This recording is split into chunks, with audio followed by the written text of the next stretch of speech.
회원 여러분 안녕하십니까. 283차 청조 포럼을 진행하도록 하겠습니다. 코로나로 인해서 우리가 플라자 호텔에 모이는 대신 이렇게 녹화를 통해서 하도록 하겠습니다. 오늘 연사로 모시는 분은 H2 코리아의 김성복 단장님이십니다.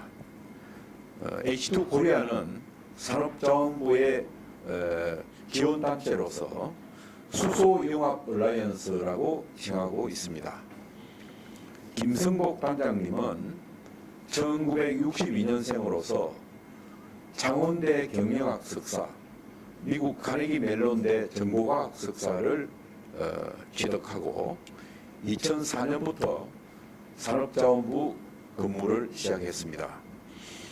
2006년부터 2008년까지는 산자부 가스산업과 가스공사 총괄을 담당했고 2012년부터 15년까지는 외교부 주 투르크메니스탄 상무관 에너지관을 역임했습니다. 2019년부터 2020년 8월까지는 산자부 국가기술표준원 제품안전정보과장을 역임하였습니다. 지금부터 2050 탄소 중립 실현을 위한 수소경제 활성화에 대해서 김성복 단장님의 강연을 들으시겠습니다. 감사합니다. 네, 안녕하십니까. 수소융합 얼라이언스 김성복 단장입니다.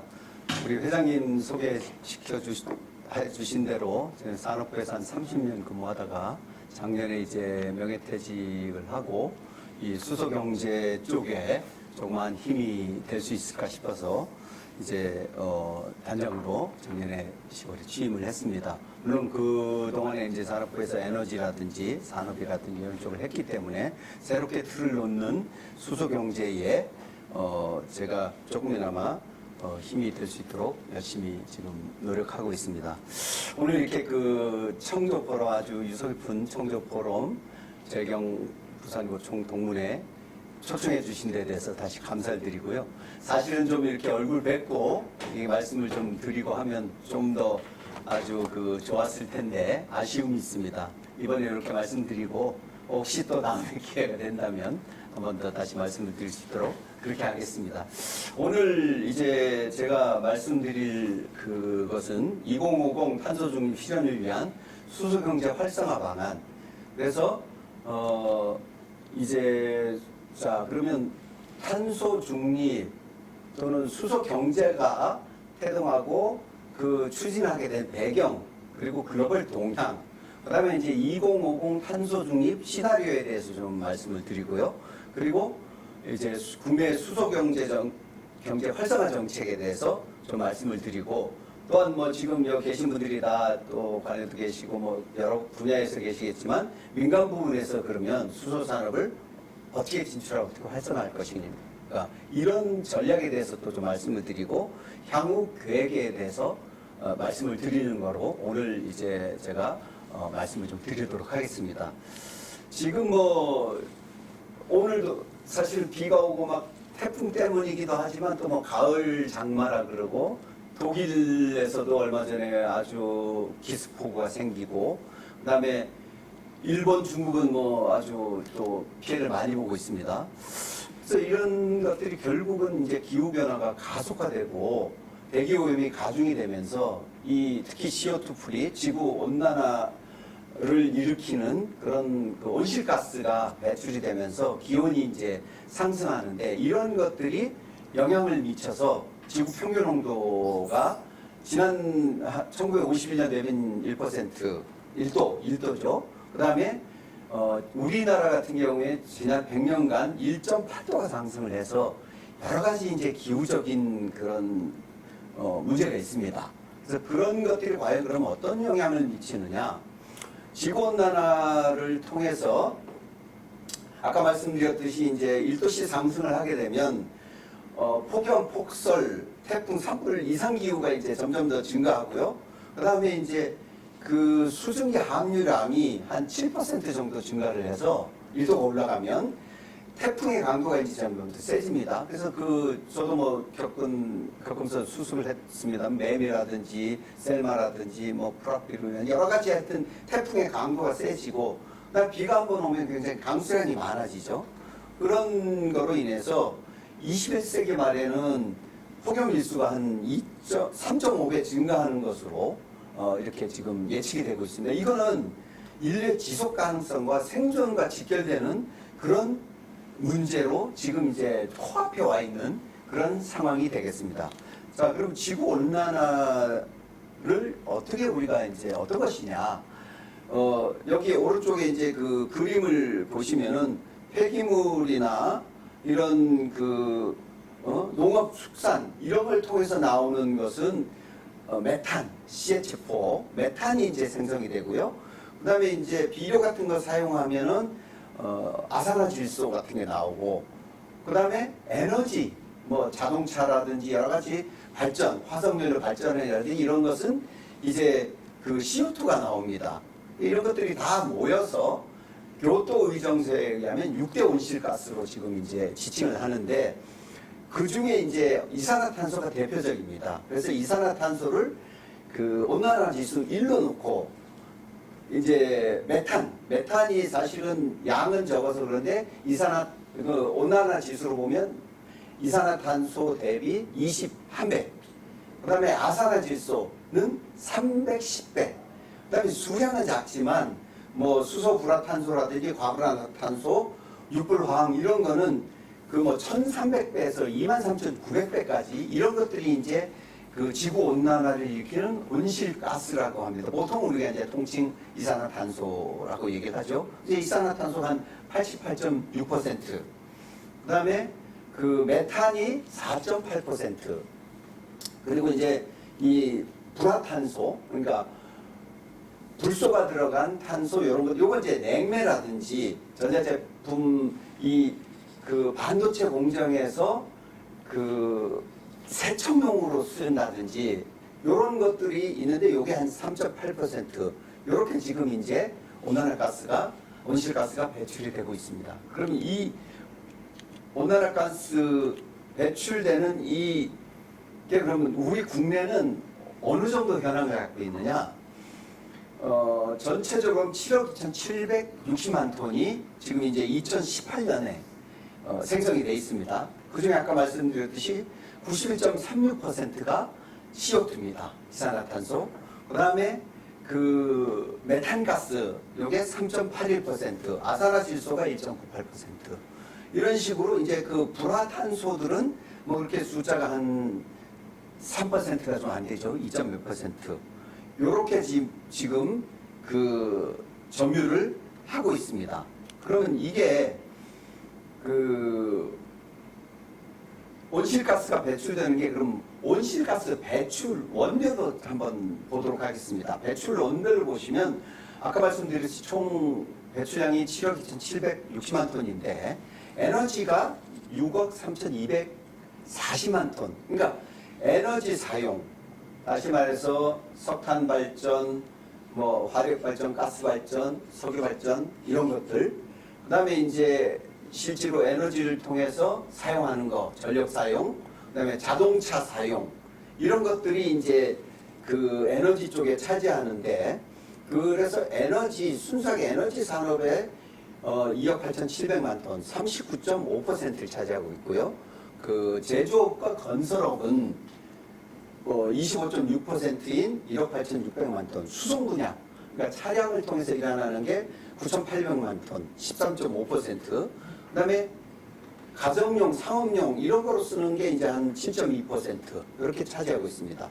그다음에 이제 철강, 화학 이 분야인데 철강은 여러분들이 공정은 이제 뒤에도 뭐 잠깐 설명을 드릴 수 있겠습니다만, 공정이 아시다시피 철강의 그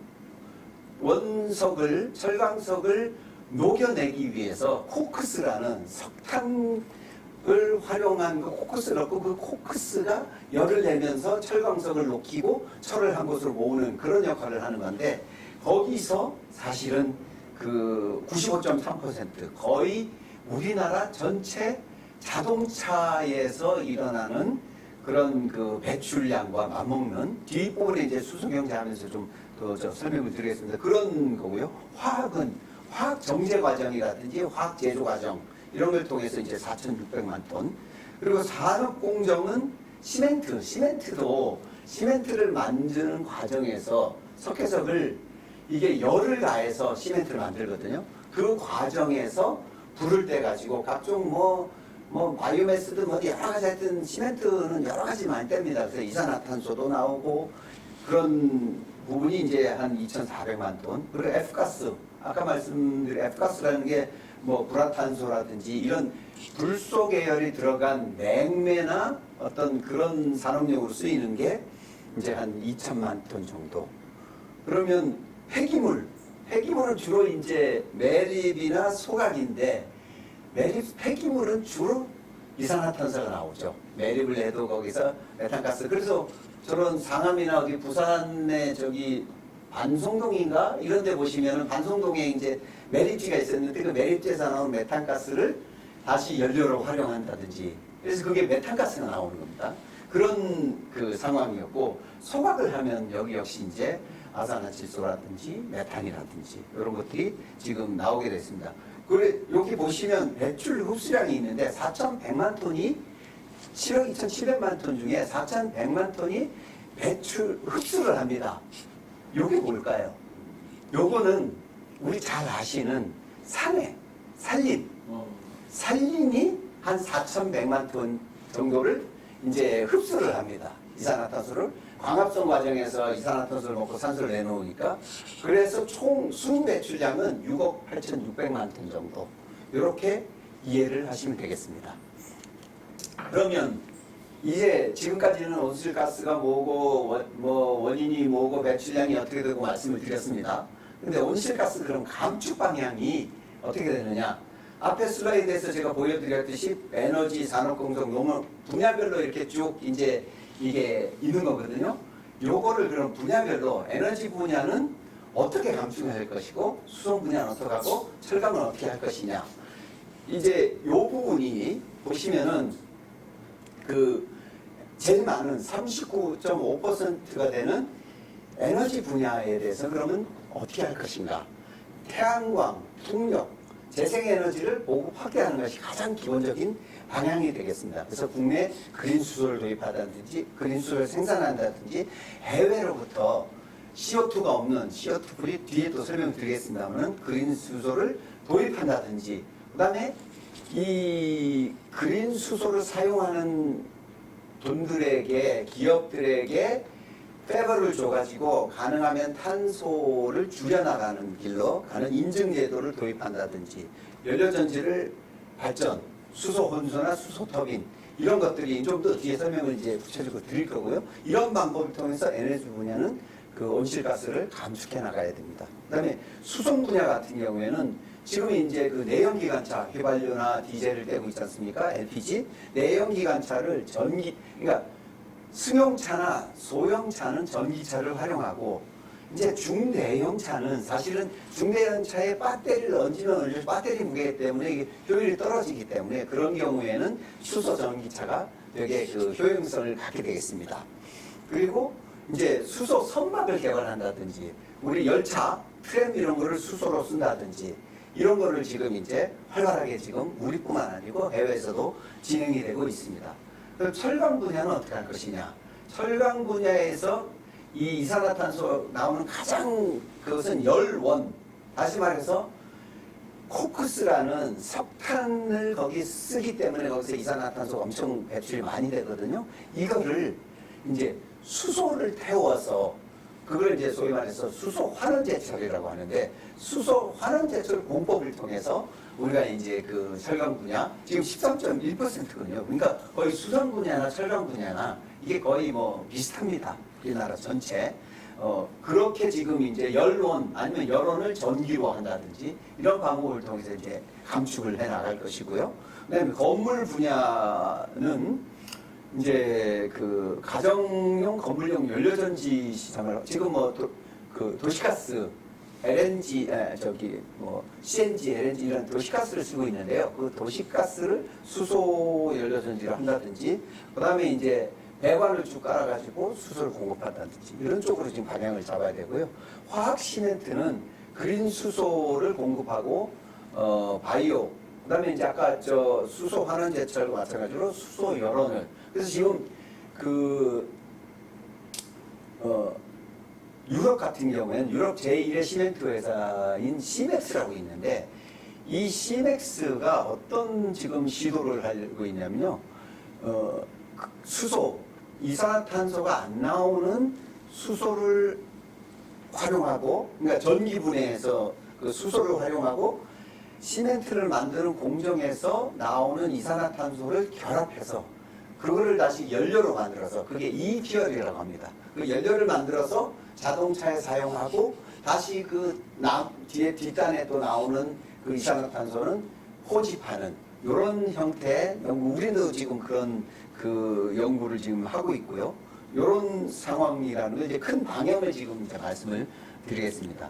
자, 이제 이렇게 그 온실가스 배출 원인, 그 다음에 비중, 그 다음에 이제 어떻게 감축할 것이냐까지 이제 말씀을 드렸고, 그래서 이제 2016년에 파리 기후협약 때 이제 각국의 온실가스를 줄이자 서로 협약을 맺고 그 이후에 각국에서 탄소 중립을 선언을 했습니다.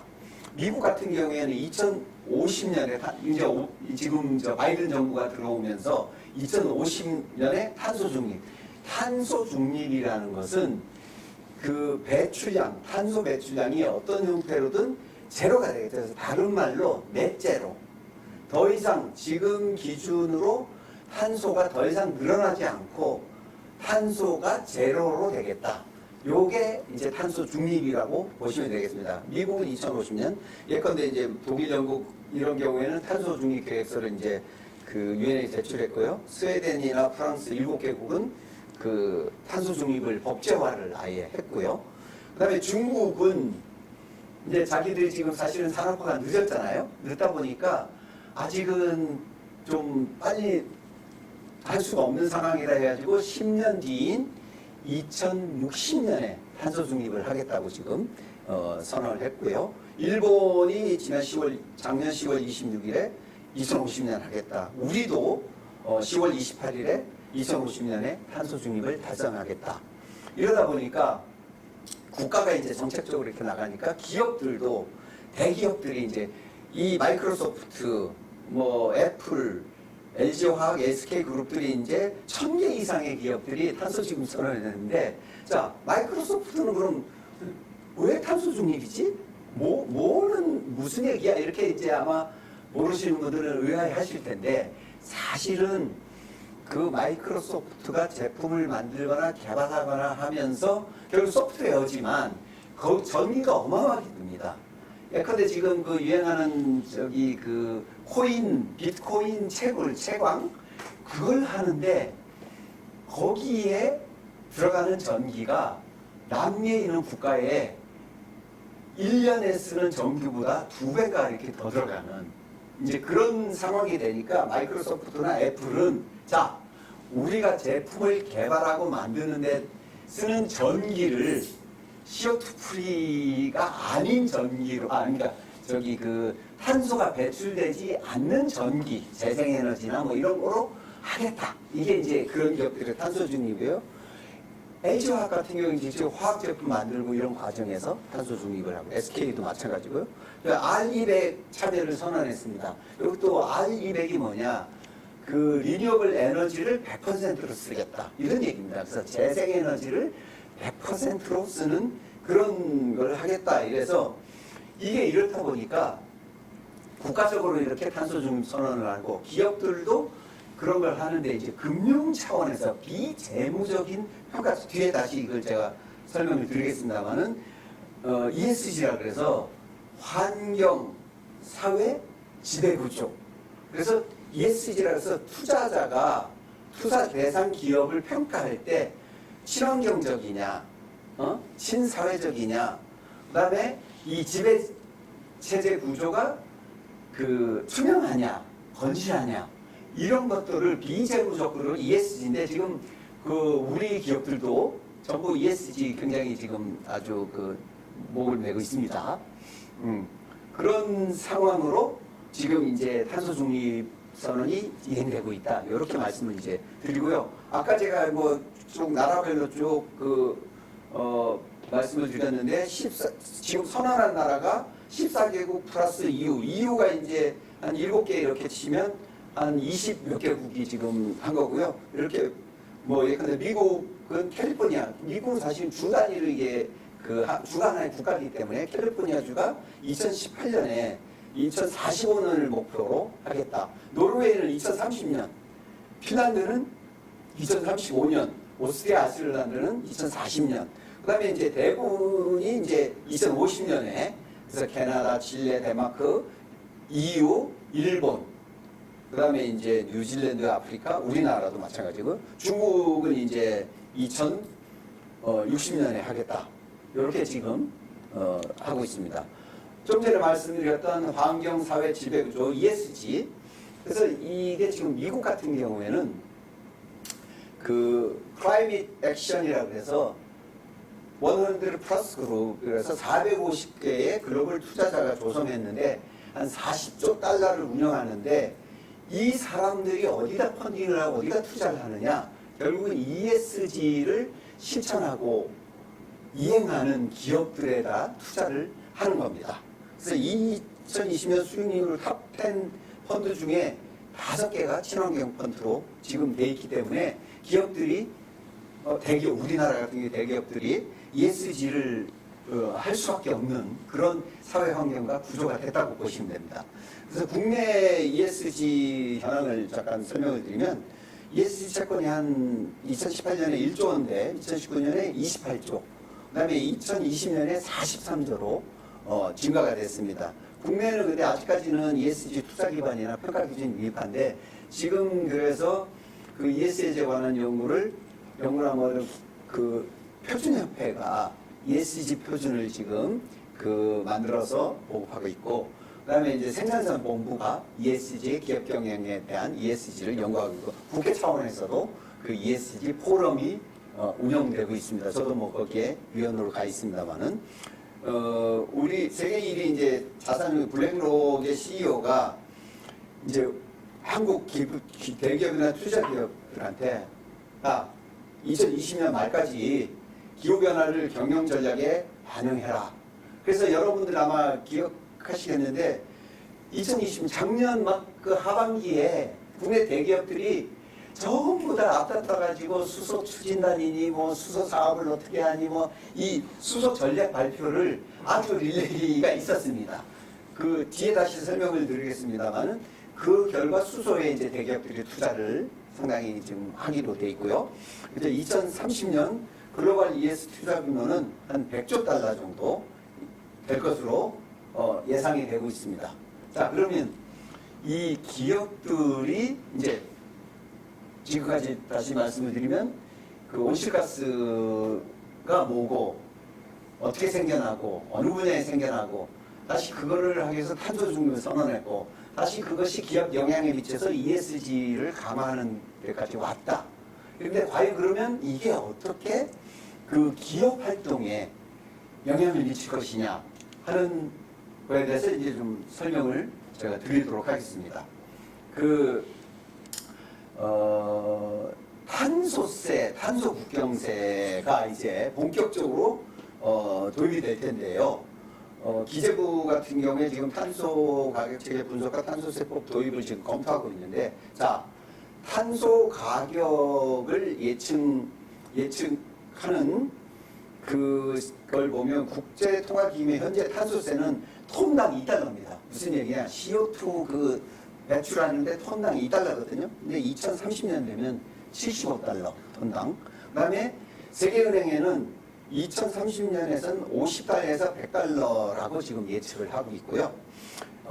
그다음에 도입국별 탄소세를 보면 스웨덴 같은 경우에는 톤당 이게 톤 이퀴벌런트인데 아까 말씀드렸듯이 탄소, 이산화탄소, 메탄 뭐 이런 게 있으니까 전부 그 이산화탄소로 배출한 아주 환산한 가치라고 보시면 되겠습니다. 그래서 스웨덴은 118달러, 그리고 스위스 99달러, 뭐 핀란드는 뭐 58, 68, 캐나다 28, 그리고 일본 3달러 이런 식으로 지금 이제 그리고 탄소세 도입국이 24개국이 지금 도입을 했습니다.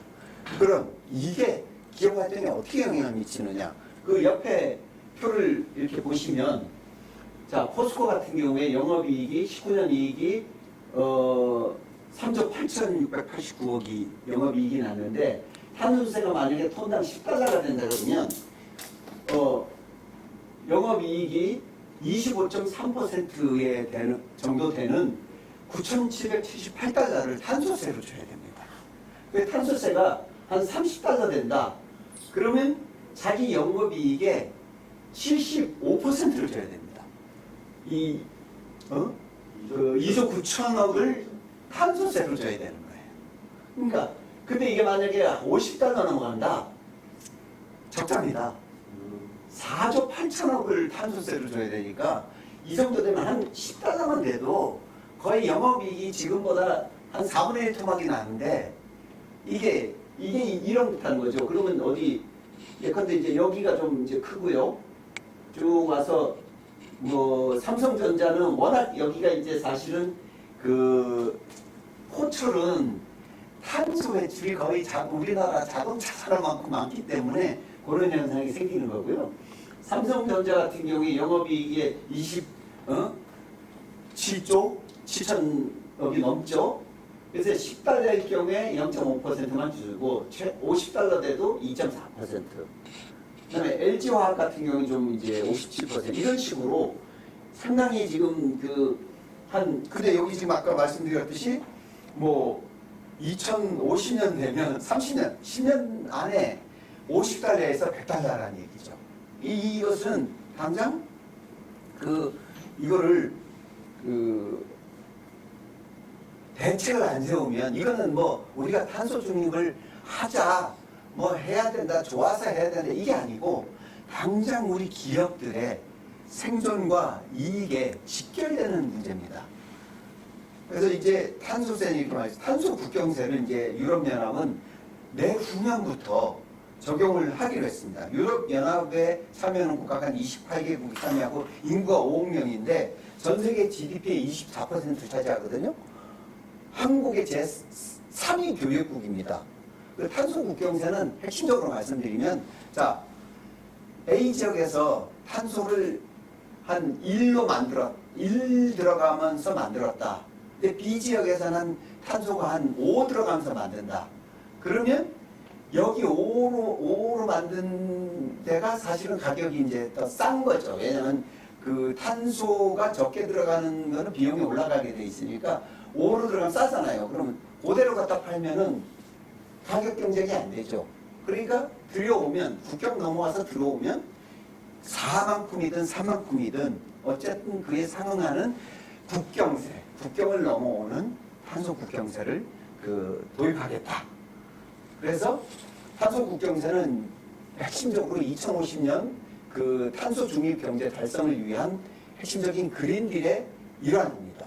그래서 결국은 그렇게 해서 자기들은 열심히 탄소 중립, 탄소가 안 들어가는 제품을 만드는데 탄소 들어가는 제품이 들어가가지고 자기네 사업하는 걸 망치면 안 되니까 그거를 이제 보호하려는 상품에다가 부과하는 겁니다. 그러니까 자국의 기업을 보호하는 측면도 있습니다. 근데 이게 지금 중국이라든지 브라질이라든지 인도라든지 이런 데는 이제 뒤에 막 뭐 어쨌든 탄소든 뭐든 간에 만들어서 수출하고 경제가 성장하는데 얘네들이 그러면 어떻게 하느냐. 이렇게 지금 이제 돼 있고요. 조 바이든 정부가 조 바이든이 2025년에 탄소세 도입하겠다 이렇게 발표를 했고요. 자, 근데 이게 요 오른쪽에 표 보시면 중국이 제일 많아요, 이제. 배출 순위가. 그 다음에 이제 미국, 인도, 러시아 쭉 해가지고 우리는 9위입니다. 경제대국, 우리 10위 안에 들어가는 경제대국에 맞는 탄소를 배출하고 있습니다. 그런데 지금 이렇게 탄소세, 탄소 국경세가 도입이 된다 그러면 이거는 아주 기업 생존, 문제가 지금 발생을 하는 거죠. 그래서 이걸 그러면 어떻게 해야 되느냐? 기업과 지자체는 어떻게 해야 되느냐? 지구온난화를 통해서 온실가스가 증가하고 발생해서 여러 가지 문제가 생겨서 그러면 결국은 온실가스를 감축해야 되고, 그다음에 탄소 중립선언이나 탄소 배출권, 탄소 국경세 이런 게 이루어지면서 ESG, 금융의 규제가 강화되는 이런 상황일 때 결국 환경 규제가 강화되고, 이에 따른 환경 규제가 강화되고, 그다음에 투자의 비즈니스 환경이 변화됩니다. 그러면 환경 규제에 강화되는 것을 대비하기 위해서는 에너지 전환, 지금까지는 석탄, 석유, 천연가스 주로 땅 속에 있는 것들을 캐서 썼다면 결국은 이게 지구 속에 그냥 그대로 두면 이산화탄소 발생 안 하는 거를 그래 써가지고 지금 이 문제가 되고 있는 거거든요. 썼다면 앞으로는 에너지 전환, 태양광, 풍력, 풍력 이런 통해서 에너지를 친환경적인 CO2 프리적인 그런 에너지로 사용해야 되고요. 근데 이제 뒤도 계속 나옵니다만은 태양광이나 풍력 이런 거는 간헐성이라 그래서 햇빛이 낮에 있고 밤에 없잖아요. 그러니까 낮에는 발전이 많이 되는데 밤에 발전이 안 돼. 바람이 살살살 갱질하게 불어주면 딱 좋은데 불다가 안 불다가 해요. 이런 것들을 보완하고 이런 거와 같이 가서 보충하고 할 수 있는 것이 바로 수소에너지입니다. 저장과 전환이 가능한 전기에서 수소로 가고 수소에서 전기로 가는 저장과 전환이 가능한 그런 게 수소에너지고 다시 또 뒤에 좀 말씀을 드리겠습니다만 요 정도로 우선 말씀을 드리고요. 모빌리티, 그러니까 전기차, 수소차, 내연 기관차가 아니고 전기차, 수소차 이런 거를 써서 에너지 전환과 산업 전환을 이제 이루어야 되는데 이루는 것에 있어서 제품에 대한 탄소 국경세나 탄소 배출권을 확보한다든지 기업의 환경성 요구를 강화한다든지 이런 걸 통해서 기업 변화가 요구되고 이 기업 변화를 통해서 기업이 투자에 참여하고 에너지 전환을 가속화하는 선순환의 구조, 이런 악순환의 구조에서 선순환의 구조로 만들어가는 것이 이제 기업과 지자체가 해야 될 일이다. 우선은 이렇게 이제 말씀을 드리고요. 지금쯤에서 이제 제가 수소경제 관련 용어를 좀 아주 기본적인 용어들을 간단하게 좀 정리를 해드리겠습니다. 탄소 포집 저장, 활용 저장에서 CCUS라 그럽니다. 카본 캡처, 유틸라이제이션 앤 스토리지. 그래서 이게 CCU가 있고 CCS가 있는데 CCU는 탄소를 포집해서 그거로 다른 제품을 만들든지 활용을 하는 거. 아까 제가 잠깐 EPR이라고 탄소 포집해가지고 그거를 수소랑 결합해가지고 연료를 만드는 그런 것들. 이런 것들이 지금 CCU가 되고 CCS는 포집해가지고 예컨대 노르웨이 같은 데가 이 CCS가 되게 발전한 데가 노르웨이인데 노르웨이는 북해 가스전이 있습니다. 그럼 탄소를 포집해서 가스전에다 도로 이제 집어 넣어 놓는 거죠. 그런 식으로 이제 저장하고 그래서 탄소 포집 활용, 카본 캡처 유틸라이제이션 그거 내가 설명드린 거고 탄소 CCS, 탄소 포집 저장 이 두 가지를 다 제가 지금 설명드렸고요. 그다음에 이제 수소를 보면 핵심 요소 수소는 수전의 기술, 그린 수소라고 합니다. 태양광이나 풍력에서 나온 전기를 전기 분해를 해가지고 물로 수소와 산소를 분리해가지고 수소는 따로 저장해서 산소는 공기 중으로 이렇게 하는 것이 이제 그린 수소고요. 추출 수소라고 있는데 이거는 이제 메탄이라든지 천연가스라든지 석탄, 석유 이런 거를 이제 그거를 열을 이렇게 확 가하면 왜냐하면 이제 메탄이 CH4잖아요. 그러니까 거기서 가면 탄소 떨어지고 H가 이제 나오는 거죠. 그거를 위에서 수소만 빼내는 요걸 추출수소라고 합니다. 요거는 그레이 수소라고 얘기를 합니다. 그 수전의 수소는 그린 수소라고 얘기를 하고, 그 다음에 부생수소. 이거는 지금 현재 우리나라에 가장 많이 쓰이는 수소가 현재로서는 부생수소입니다. 그래서 울산이나 그 여수나 이런데, 충주나 이런데 화학 공정을 하다 보면 화학 공정에서 쭉 이게 이제 그 온도 차가 있지 않습니까? 그럼 수소가 나옵니다. 그럼 수소를 빼가지고 자체적으로 그동안 썼는데 그걸 수소를 따로 빼가지고 그 추사센터를 통해서 그 트레일러에다 실어가지고 그 수소 자동차에 넣어주는 그런 게 지금 되겠고요.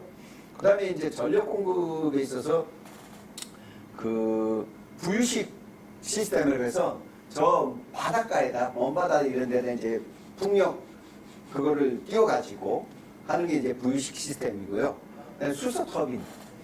이제 그 가스 터빈을 활용해서 지금 두산중공업에 항전이나 여러 군데가 지금 이거 같이 연구하고 있고 추진하고 있고, 그걸 우리 에스코리아가 이제 그 같이 실증이나 이런 걸 하는 거에 어렌지 해주고 도와주고 있는데요.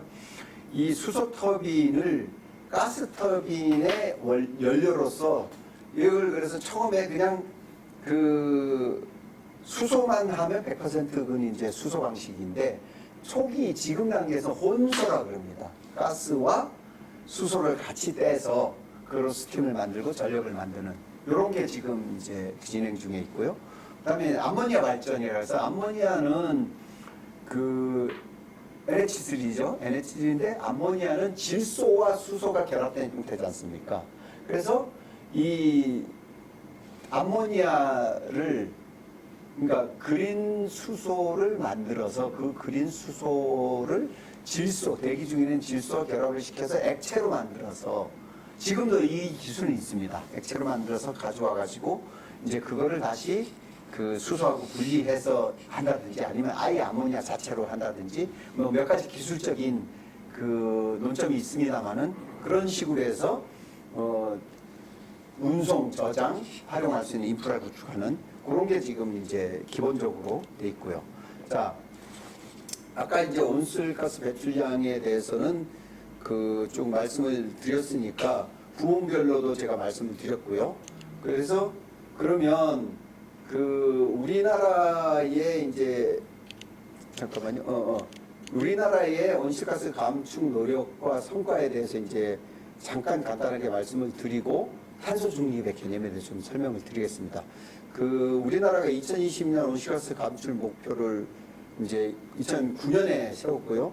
2030년 작년 12월에 2030 NDC 수정 및 유엔 제출을 했습니다. 그래서 국가 온실가스 감축 목표를 2030년분을 작년 12월에 수정을 했고, 배출 거래제를 시행하고, 그다음에 이제 노석탄 발전이나 LNG 발전을 이제 폐지해서 LNG 발전을 전환하겠다. 이게 지금 이제 지금 여기 간단하게 이제 감축 성과를 보시면 18년까지 계속 이제 증가 추세에 있던 온실가스 배출량이 2020년에는 2018년 대비 한 10% 지금 감축하는 그런, 물론 여기에 이제 코로나19로 인한 경기 침체나 이런 게 있습니다만은, 어쨌든 그동안 쭉 늘던 게 한 10%가량 지금 주는 그런 지금 그 상황에 있습니다. 그 탄소 중립에 대해서 우선 좀 이제 설명을 좀 드리겠습니다. 탄소 중립이라는 것은 이게 탄소 중립이 실현됐을 때 미래에는 산업이 어떻게 되고 어떤 구조를 가질 것이다. 그리고 그 과정에서 부문별로 어떻게 전환해 나갈 수 있다. 그런 거를 이제 해놓은 건데, 부문별 세부 정책 방향과 전환 속도를 가늠할 수 있는 나침반을 예상하고요.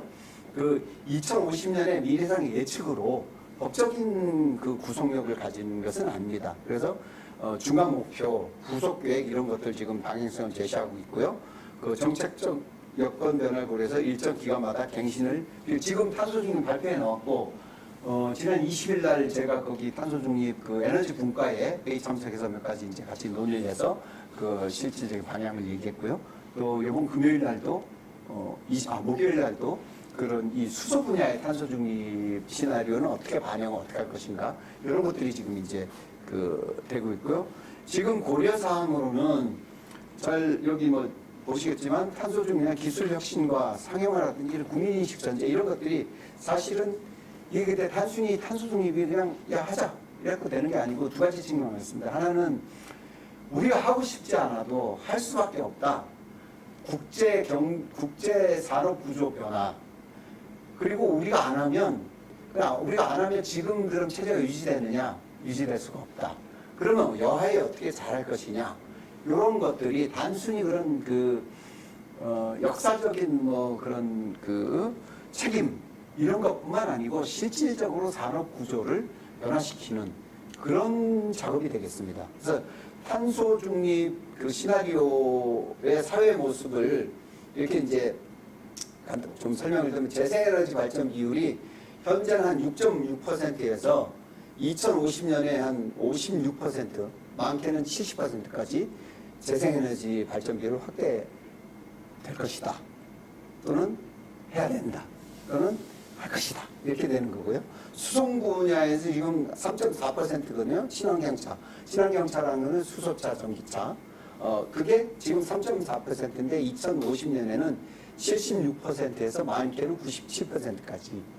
그 다음에 농축산 분야에서는 뭐 농기계 어선 연료나 이런 것들이 이제 수소나 전력화로 되고요. 산업 부분에서는 아까 말씀드린 수소 전환 환원 제철이라든지 이런 걸 통해서 원료나 연료의 대체를 공정을 CO2가 안 나오는 걸로 하고 스마트화한다. 건물 분야에서는 제로 에너지 건축물이라든지 뭐 그린 리모델링 이런 걸 통해서 하겠다. 폐기물 분야에서는 폐기물 발생 자체를 아예 한 25% 줄이자. 그다음에 재활용률을 높여서 한 90%로 가자. 그리고 탄소 배출을 적대하는 바이오 플라스틱을 하자. 이렇게 지금 되고 있고요.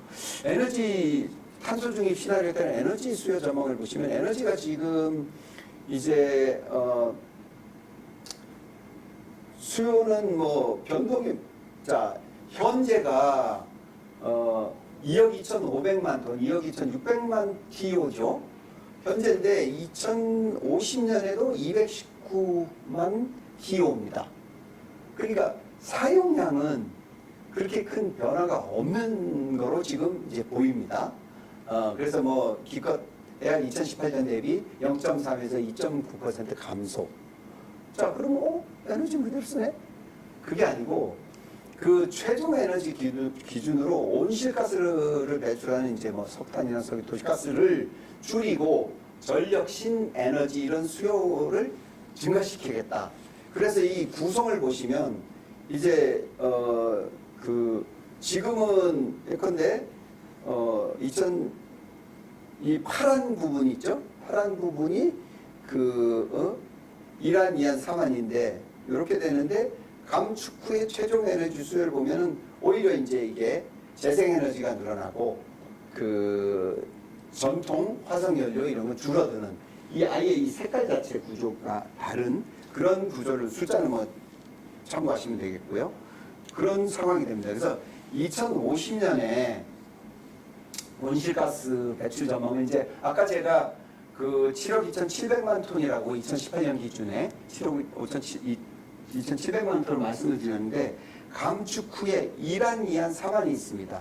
그래서 이란은 한 2,500만 톤 CO2 배출이 2050년에 이안은 1,800만 톤, 삼안은 0톤 넷제로. 그러니까 삼안은 굉장히 이제 아예 2050년에 넷제로를 달성하는 거로 하고 이안은 그래도 조금 더 가야 되는 거로 하고 이렇게 지금 이제 온실가스 배출 전망이 이렇게 되겠습니다. 그리고 여기 쭉 표를 보시면 이제 전환이 한 2억 6,900만 톤, 산업에서 2억 6천만 톤, 수송이 이제 9,800만 톤인데 그게 삼안에서는 280만 톤. 그러니까 무슨 얘기냐?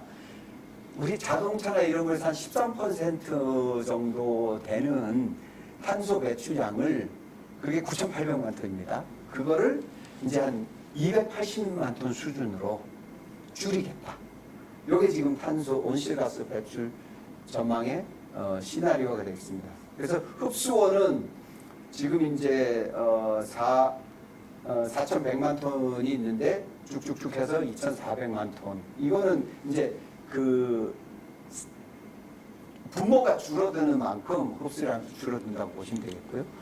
탄소 중립 시나리오는 이제 아까 제가 뭐 간단하게 이제 여러 가지 설명을 드렸습니다만은 이제 전환 부분에서는 오른쪽에 주요 내용 보시면 석탄 발전 최소 유지, 석탄 발전 중단, 화석 연료 발전 중단 뭐 이런 거고요. 산업에서는 고효율, 그다음에 이제 화석 연료 이런 거를 그 재생에너지, 재생 원료로 쓴다는 게 수송은 전기 수소차를 한 76%에서 97%까지 줄인다. 그래서 아까 말씀드렸듯이 1,120만 톤에서 280만 톤 이런 식으로 쭉 이제 구성이 돼 있고요. 자, 그러면 탄소 중립 시나리오에서 수소 경제가 차지하는 것은 어떻게 들어가 있느냐, 차지하느냐. 아직도 이건 좀 여러 가지 좀 더 변화가 있을 사항입니다만 현재까지 들어가 있는 것은 다양한 수소 기술을 개발해서 수소 공급의 안전성을 확보하겠다는 게 지금 그래서 재생에너지 발전력 지금 제주도 같은 경우에는 그래서 제주도가 이제 재생에너지 막 발전하다가 너무 그 그리드라 그럽니다. 전력망에 못 넣어가지고 지금 몇백 회를 아예 발전을 세웁니다. 안 하도록. 왜? 전기가 나와도 그 전력망에 넣을 수 없기 때문에 그런 전력을 전기를 해서 그린 수소를 만들자. 이런 게 이제 그린 수소 확보 계획이 되겠습니다. 그다음에 이제 그 수소 공급 방식, 우리 그린 수소 만들고 결국은 미래 예측으로 보면 한 우리가 지금 에너지 쓰는 수소가 에너지가 이제 여러 군데 쓰지만 천연가스나 이런 것들이 줄어들면 수소가 늘어나면 수소를 그걸 써야 되는데 우리가 100%다 사실은 그 충당을 못 합니다. 그래서 그 CO2 프리라는 그린 수소를 어떻게 효과적이고 경제적으로 기술적으로 들어올 것이냐 그런 연구 제가 사실 총괄 지금 책임 주관을 하고 있고요. 그게 지금 뒤에 좀 설명을 드릴 겁니다. 그런 식으로 지금 이제 되고 있고요. 그 다음에 자 이게 산업 체계가 그동안 탄소 중심 산업 체계가 있었는데 이거를 수소 경제, 수소 산업 생태계를 만드는 그런 방향으로 나가자. 그래서 아까 말씀드렸듯이 차량을 수소로 바꾸고 충전소도 설치하고 그린 수소 하고 수소 환원 제철 같은 거 하고 그래서 그 수소 연료전지 발전 지금 인천 같은데 각 지역에 연료전지 발전소가 있습니다. 발전해가지고 그 주변에 공급하는 그런 것들을 확대해 나간다든지 그다음에 이제 수전의 기술을 좀 더 아주 그 고효율의 수전의 기술을 개발한다든지 그다음에 그 수소 연료전지를 효율성 높게 한다든지 그다음에 비싼 백금 촉매가 들어가지 않는 그런 수소 연료전지를 개발한다든지 뭐 그런 이제 그 내용으로 그 탄소 중립 시나리오에 수소 경제가 들어 있습니다. 지금까지가 이제 쭉 제가 그 온실가스 그다음에 탄소 중립 수소 이런 게 이제 있었던 거고요. 그 다음에는 이제 본격적으로 좀 이제 그러면 여기 탄소 중립 수소 경제 수소에 대해서 수소와 수소 경제에 대해서 좀 설명을 드리도록 하겠습니다. 수소는 그 사실은 한 1960년부터 연간 한 5천만 톤 이상 사용되고 있습니다. 그 아폴로 11호의 연료전지로 쓰인 게 수소 에너지입니다. 그래서 뭐 여기 보시면 비료 원료로도 쓰이고 뭐 마가린 화장품 반도체 공정에서도 이게 이제 수소로 이게 반도체가 찍고 나면 이걸 깨끗이 클린을 해줘야 되는데 클린하는 거를 수소로 클린을 합니다.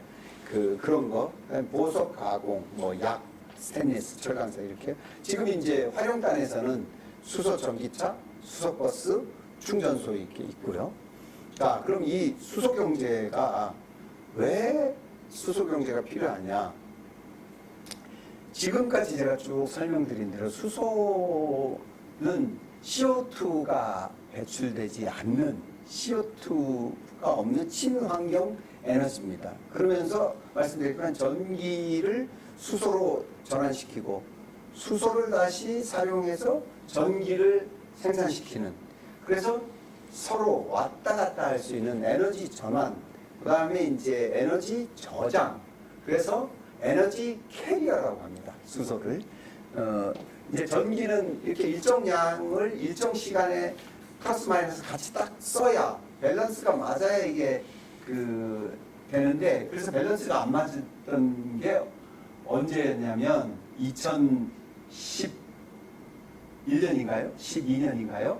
11년이네요. 2011년에 그 외에 갑자기 그때 막 더워가지고 그 전력 수요가 확 늘어나가지고 블랙아웃 되고 그랬잖아요. 전기의 특성이 들어가는 거와 나가는 게 이렇게 일치해야 이게 견디지, 안 그러면 이게 너무 많이 들어가도 문제가 생겨버리고 너무 적게 들어가도 문제가 생기는 이런 현상입니다. 그래서 수소는 연료로도 쓰일 수 있고 수송용, 연료전지 발전용, 그다음에 연료도 쓰일 수 있습니다. 수소를 태워서 철강이나 시멘트를 이제 제강한다든지, 가정용 산업용으로 연료전지를 사용해서 전기와 열을 쓴다든지, 그다음에 원료로도 쓰일 수 있고 비료, 플라스틱, 그다음에 이제 아까 말씀드린 재생에너지가 앞으로 계속 늘어날 텐데, 재생에너지를 이 전력망에 물려가지고 쭉 다 사용하면 좋은데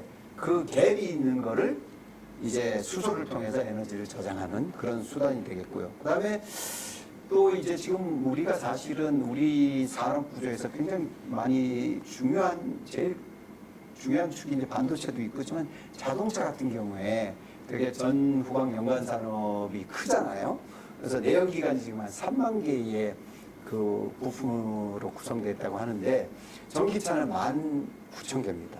근데 수소차가 그 중간 한 24,000개 정도 하니까 기존에 있는 그 부품 서플라이 체인들을 굉장히 활용할 수 있는 그런, 발전용 연료전지도 그 한 10,000개, 4,000개 이런 식으로 이제 활용할 수 있다. 그래서 수소 경제가 필요하다. 이런 얘기고요. 수소 에너지의 장단점을 그러면 밑에 밑에 이제 그 도표를 내보면 알고 이 도표를 좀 설명을 드리자면, 이제 전기 분해, 요건 생산단입니다. 태양광이나 풍력, 수력으로 나오는 전기를 미화용 전기였던 전력을 전기 분해, 물을 전기 분해하면 수소가 생기고요. 그 수소를 저장해서 그 수소를 저장한 수소를 가지고 연료전지라는 거는 수소를 집어넣고 공기로부터 산소가 들어오면 반응해가지고 이제 전기가 생산되고 물이 부산물로 생산돼서 물은 빠지고, 그러면서 전기가 생산되고 열도 같이 생산되는 게 있고, 이런 구조를 갖는 것이 이제 연료전지고요. 그래서 연료전지 천연가스 LPG 석탄, 이것도 위에 거는 그 그린 수소고요. 전기로 하는 거는 밑에 전력가스 LPG 석탄으로 하는 건 요거는 이제 계질 수소, 추출 수소라 그래서 요거는 그레이 수소라고 합니다. 그래서 이 그레이 수소에서 그 CCU나 CCS를 하는 것, 다시 말해서 탄소를 포집해 가지고 다시 활용하거나 묻는 그거를 블루 수소라고 합니다. 그래서 지금까지는 그린 수소, 그레이 수소, 블루 수소 이렇게 지금 되고요. 그래서 전기를 통해서 이게 수소 연료전지를 통해서 자동차, 선박, 기차, 발전용 이런 거에 이제 쓰고요. 장점은 말씀드렸듯이 온실가스가 배출되지 않고, 전기의 단점을 보완하는 에너지를 장기 저장, 대용량 저장하고, 재생에너지를 늘어도 수소로 저장할 수 있기 때문에 변동성을 보완할 수 있고, 그리고 내연차를 그러니까 내연기관을 수소 연료전지가 웬만한 건 다 커버할 수 있습니다. 드론도 되고 조그만 것부터 시작해서 비행기까지 다 가능한 그런 상황이고요. 그 다음에 이제 지금까지는 자동차 기술이라든지 이런 다른 기술들은 외국에서 사실 의존했는데 지금 수소 연료전지 기술은 일본, 우리나라, 일부 뭐 미국. 그래서 우리가 굉장히 원천 기술을 확보하고 있고 뒷단에 말씀드리겠습니다만은 수소 그 차량 같은 경우에는 우리가 3년 연속 세계 1위 생산하고 보급률 이런 걸 갖고 있습니다. 그러면 수소 경제는 어떻게 전망이 되느냐? 지금 이제 골드만삭스가 2050년 유럽 수소 수요를 약 한 3.5배 증가, 현재 2,400만 톤 쓰고 있는 한 8,300만 톤 정도 발전해서 3,000원 이렇게 이제 늘어날 것이다. 그리고 전 세계 에너지의 한 13% 정도는 차지하지 않겠냐. 진짜 뭐 기가톤의 온실가스 감축 효과가 있다. 그리고 4조 달러의 수소로 인한 매출이 발생될 것이다. 이렇게 지금 하고 있고요. 그 다음에 이제 전체로 보면 글로벌 수소 시장이 한 12조 달러로 지금 골드만삭스는 추정을 하고요. 현대 하이드로젠 카운실이라고 국제기구인데 거기서는 아까 말씀드린 13% 7.5기가톤 4조 달러의 그 효과가 있을 것이다. 이런 수소를 그러면 주요국들은 어떻게 어떤 전략을 갖고 있고 어떻게 보급을 목표하고 있느냐? 요걸 말씀을 드리면 EU 같은 경우에는 이제 19년 2월에 탄소 중립 목표를 유럽 수소 로드맵을 발표하고 뭐 기후법, 산업 전략, 수소 전략을 해서 수소 전략에서는 약 한 101조 6천억 규모의 대규모 투자를 통해서 2050년까지 수소 사회 실현을 하겠다. 지금 그렇게 목표를 하고 있고요. 일본 같은 경우에는 2014년에 4차 에너지 기본 계획을 통해서 수소 연료전지 전략 로드맵을 발표하고 기본 전략을 17년 2월에 세우고 쭉 해서 지금 일본도 지금 이제 토요타가 미라이라는 수소차가 있습니다. 이번에 미라이2가 나왔는데 걔네들 이제 수소차 그렇게 하고 있고 그 다음에 실증도 하고 있고요. 중국은 이제 19년 3월에 수소 산업에 대한 보고를 하면서 육성 본격화를 했는데 2050년까지 수소 에너지 및 연료전지 산업 백서를 발간했습니다. 특히 중국이 이제 왜 탄소 중립 선언하면서 이 탄소 중립 주요 수단을 보는데 중국은 그럼 수소 경제에 왜 이거를 주목하느냐? 사실은 이제 자동차 산업이나 이런 산업에 있어서 중국은 지금 자동차 설계 기술이 있어도 자동차를 제대로 못 만듭니다. 엔진을. 왜?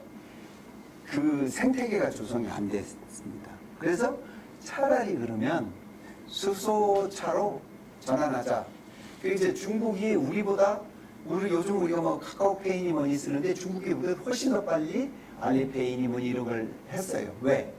걔네들은 땅에 우리로 치면 그 광통신을 깔 여력도 없고 시간도 없어서 아예 모바일로 간 겁니다.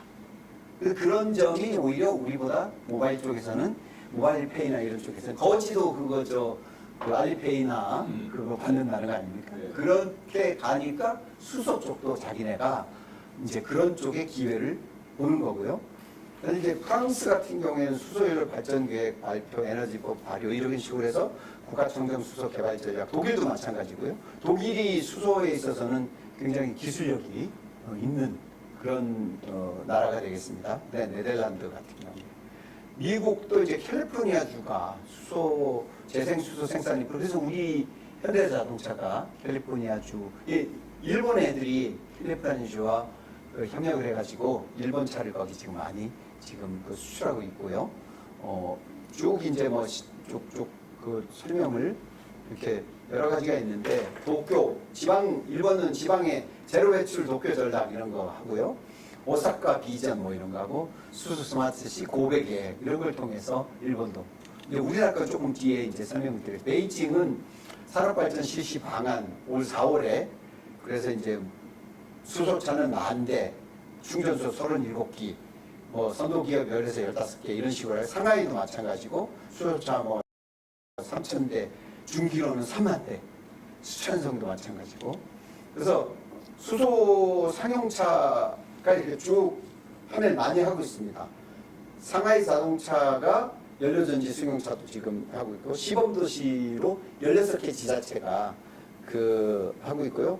일본 도요타가 중국 국유 완성차 4개 업체하고 수소 연료전지를 제조하는 합작회를 설립해서 2023년이면 수소차를 지금 생산할 계획입니다. 사실은 중국 애들이 수소차를 만들어서 보급하면 이게 판도가 좀 더 이렇게 좀 많이 달라질 부분이 있고, 실제로 뭐 트램 같은 거는 뭐 확인은 안 했습니다만은 우리나라는 이제 실증 한번 해보려고 하고 있는데, 중국 애들은 몇 년 동안 실증했다고, 자기네 운행했다고 뭐 이렇게 표준 같은 거 기구에 가면 내놓고 이러고 있습니다. 자, 이제 세계적으로 그러면 수소 경제 보급 현황인데, 차, 전지, 충전소 이걸 한번 좀 살펴보겠습니다. 북아메리카는 상용 수소차는 이제 10,000대가 넘어갔고, 일본 4,300 이런데, 우리나라는 여기 지금 이게 기준이 한 3월인가 돼서 이게 12,000대고요. 지금 15,000대가 넘었습니다. 우리나라 수소차 보급이 3년 연속 1위. 그다음에 이제 뭐 연료전지도 우리가 지금 12.8메가와트고, 일본이 지금 245메가와트고, 그다음에 이제 충전소가 일본이 146개, 한국은 81개로 돼 있는데 한국이 100개가 넘었습니다. 지난 7월 말로 100개 넘었고, 올해 한 120 뭐 이렇게 목표를 하고 있죠. 이렇게 좀 말씀드리고, 수소 충전소 운영 현황도 이제 유럽이 한 204기, 아시아가 270기, 그다음에 북미가 80기, 그리고 이제 오세아니아 1기인데 한국이 지금 88기로 되어 있는데 한국은 지금 이제 100기가 넘었고요. 내년까지 한 200기를 목표로 지금 하고 있고요. 그 뒤에 좀 다시 나오겠습니다만, 이제 예를 들어서 자, 우리나라 지금부터 이제 우리나라 상황을 좀 설명을 드리겠습니다. 지금 여기 보시면 파란 잎 좀 진한 표시로 되어 있지 않습니까? 이런 것들이 우리나라가 지금 실질적으로 집중적으로 지금 개발하고 하고 있는, 그래서 육상에서는 승용차 지금 이제 나왔죠. SUV 이제 2023년 되면 또 뭐 스타리아 뭐 이런 데도 지금 뭐 수소 올리겠다는 거고요. 그다음에 이제 버스 다니고 있습니다. 그다음에 이제 트럭 지금 스위스에 수출하고요. 그래서 현대는 지금 수소 트럭을 위한 별도의 브랜드, 그러니까 뭐 제네시스, 예를 들면 제네시스처럼 별도의 브랜드를 지금 하겠다는 거고요. 그다음에 이제 트램, 지금 이제 현대 로템 같은 경우에 트램 같은 거 개발해서 실제로 이제 각 도시에 한번 적용해 보겠다, 지금 그러고 있습니다. 자, 수소 경제 쭉 달려보다 보니까 이제 우리나라의 수소 경제 활성화 로드맵과 이행 정책에 대해서 좀 이제 설명을 드리도록 하겠습니다. 수소경제 활성화 로드맵이 2019년 1월에 발표를 했고요. 그 다음에 2019년 6월에 3차 에너지 기본계획, 그 다음에 작년 2월에 세계 최초로 수소법을 제정을 했습니다. 그리고 올해 수소법이 2월 5일 날 시행이 되었고요. 그리고 이제 수소법에 근거해서 수소경제위원회가 있는데, 국무총리가 위원장으로 있는 수소경제위원회가 있는데, 그거 작년 7월에, 그다음에 작년 10월에, 올해 3월에 3차에 걸쳐서 수소경제위원회를 구성을 하고 설립을 했고요. 여기 이제 국무총리와 관계장관이 하는 명실상부한 수소 컨트롤 타워고요. 그다음에 이제 수소 경제 선도국가 도약을 위해서 각종 정책을 심의 의결하는 그런 기구가 되겠습니다. 저희 산업부가 이제 그런 사무국이고, 저희 수소융합 얼라이언스가 그 사무국을 지원하는 그런 역할을 하겠습니다. 그다음에 이제 지난 19년 1월에 발표된 수소 경제 활성화 로드맵에